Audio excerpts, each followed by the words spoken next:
Assalamualaikum warahmatullahi wabarakatuh. Perkenalkan, nama saya Anita Bernawati Putri, NIM 19064110009 dari kelas 5A, Program Studi Pendidikan IPA, Fakultas Ilmu Pendidikan Universitas Trunajaya Madura. Di sini saya akan menjelaskan tentang pengolahan limbah sekam padi menjadi media tanam dengan teknik fermentasi di Desa Parse, Kecamatan Socah, Kabupaten Bangkalan, Madura. Pembahasan yang akan saya bahas di sini, yang pertama ada latar belakang, yang kedua ada tujuan, yang ketiga ada dasar teori, alat bahan, dan prosedur. Selanjutnya ada latar belakang masalah. Jadi di sini ada 3 latar belakang. Yang pertama, limbah sekam padi dibiarkan begitu saja tanpa diolah. Jadi semakin lama limbah sekam padi itu akan ditumpuk, sehingga debu-debu yang dihasilkan dari sekam padi itu akan mempengaruhi atau mengganggu warga sekitar di sekitar pabrik beras di Desa Parse tersebut, sehingga akan menimbulkan gatal-gatal atau sesak nafas untuk warga sekitar. Nah, selain itu, debu-debu tadi akan mengotori rumah warga sekitar. Yang kedua, ada limbah sekam padi hanya dibakar. Nah, pembakaran ini dilakukan di tempat yang terbuka tanpa alat pembakaran yang khusus, sehingga akan mencemari lingkungan udara. Kenapa? Karena proses pembakaran ini akan menghasilkan asap. Nah, asap itu terdapat atau mengandung senyawa CO dan CO2, dan akan meningkatkan pemanasan global, karena senyawa CO2 itu akan mengakibatkan lapisan ozon semakin menipis. Yang ketiga, ada limbah sekam padi mentah dijual dengan harga yang sangat murah. Biasanya sekam padi itu dijual 1 karung sekitar 5.000 sampai 10.000. Namun jika sekam padi itu diolah terlebih dahulu, maka akan meningkatkan harga atau nilai ekonomi yang lebih mahal daripada limbah sekam padi mentah. Kemudian selanjutnya ada tujuan. Jadi tujuannya adalah untuk mengetahui bagaimana cara pengolahan limbah padat yang berupa sekam padi itu menjadi media tanam tanpa proses pembakaran, yakni dengan teknik fermentasi. Selanjutnya ada dasar teori. Di sini ada sekam padi. Sekam padi itu merupakan lapisan terluar padi yang bersifat keras dan terdiri dari 2 belahan, yakni lemah dan palia yang saling bertautan. Nah, unsur-unsur yang ada di sekam padi itu, yang pertama ada karbon, kandungannya sekitar 1,33%. Yang kedua ada hidrogen, kandungannya 1,54%. Yang ketiga ada unsur oksigen, sekitar 33,64%. Dan terakhir silika, yaitu SiO2, sekitar 16,98%.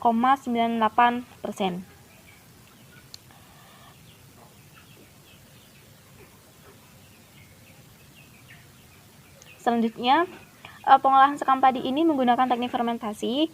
Jadi fermentasi itu adalah proses konversi gula menjadi asam organik yang banyak digunakan pada industri makanan, farmasi, kimia, dan pertanian. Nah, dalam teknik fermentasi itu menggunakan bahan, yaitu E4, efektif mikroorganisme 4. Jadi E4 itu adalah mikroorganisme fermentasi yang terdiri dari bakteri fotosintetik, yaitu Rhodopseudomonas sp. Yang kedua ada bakteri asam laktat, yaitu Lactobacillus sp. Yang ketiga ada Streptomycetes sp. Selanjutnya ada Actinomycetes sp dan ragi. Selanjutnya, untuk dari penelitian orang lain, dihasilkan bahwa penambahan pupuk organik pupuk organik hasil fermentasi itu membuat tanah memiliki kandungan nitrogen dengan unsur N itu sangat tinggi, fosfor rendah, kalium sangat tinggi, dan karbon sangat tinggi.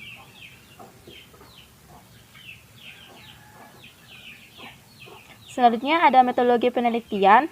Pertama ada alat, apa saja sih alat-alat yang digunakan? Yang pertama ada cetok kecil, itu fungsinya untuk mengaduk sekam padi pada saat pengolahan.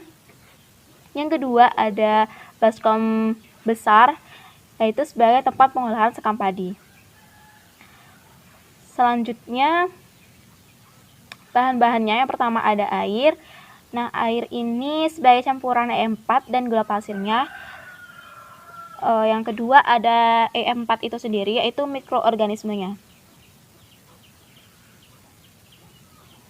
Selanjutnya ada sekam padi mentah yang merupakan bahan utama dari pengolahan ini.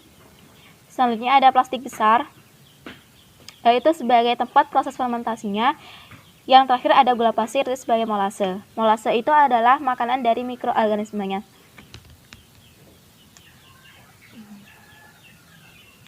Langkah-langkah pada pengolahan ini, yang pertama, membuat larutan gula terlebih dahulu dengan cara masukkan gula ke dalam air. Kemudian setelah itu masukkan sekam padi ke dalam baskom dan memasukkan E4 ke dalam air. Nah, perbandingan dari E4 ke air ini itu tergantung dari banyaknya sekam padi yang akan diolah. Selanjutnya memasukkan larutan gula itu ke dalam campuran tersebut. Nah, tujuannya adalah mikroorganisme yang ada di E4 ini masih belum aktif. Maka untuk mengaktifkan E4 ini, maka dimasukkan larutan gula ke dalam campuran E4 dengan air. Kemudian menunggu sekitar 20 menit untuk mengaktifkan E4 tadi. Selanjutnya ada masukkan campuran tersebut ke dalam sekam padi dan diaduk. Nah, pengadukan sekam dalam baskom ini menggunakan cetok kecil yang tadi agar campuran-campuran tersebut dapat tercampur secara merata ke dalam sekam padi. Selanjutnya, memasukkan sekam padi ke dalam plastik dan diikat. Dan membiarkan sekam padi berfermentasi selama 1 bulan. Nah, dalam satu bulan kemudian ada dua kemungkinan. Yang pertama, jika aroma dari sekam padi tersebut seperti aroma tape berubah warna menjadi lebih gelap daripada sekam padi mentah dan suhu sekam padi normal, maka proses fermentasi berhasil dan sekam padi dapat langsung digunakan sebagai media tanam atau campuran media tanam. Kemungkinan yang kedua adalah jika masih belum tercium aroma dari sekam padi seperti aroma tape, tidak berubah warna, dan suhu sekam padi masih tinggi, maka sekam padi itu dibiarkan terlebih dahulu karena masih memerlukan waktu lagi untuk melakukan proses fermentasi. Sekian penjelasan dari saya. Kurang lebihnya saya mohon maaf. Wassalamualaikum warahmatullahi wabarakatuh.